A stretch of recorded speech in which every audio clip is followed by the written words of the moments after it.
A legal battle has begun over Karnataka's Gig Workers Welfare Act, with several major platform companies approaching the High Court against the new law. Swiggy, Zepto, Eternal Limited, Urban Company, Valmo Transportation and the Internet and Mobile Association of India have jointly challenged the constitutional validity of the Karnataka Platform-Based Gig Workers Act 2025. The petition was filed on June 27th and is yet to be heard.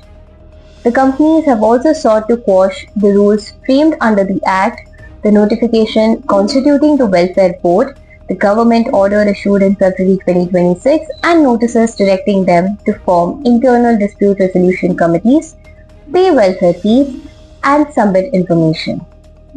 The petition argues that Parliament has already enacted the Code on Social Security 2020, which provides a national framework for gig and platform workers.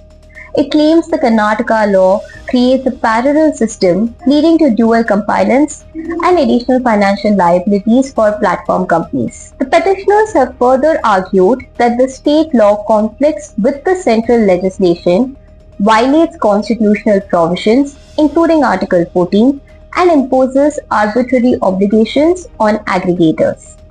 The companies have requested the High Court to declare the Act, its rules, and related government notifications unconstitutional and to set aside all notices issued under the new framework.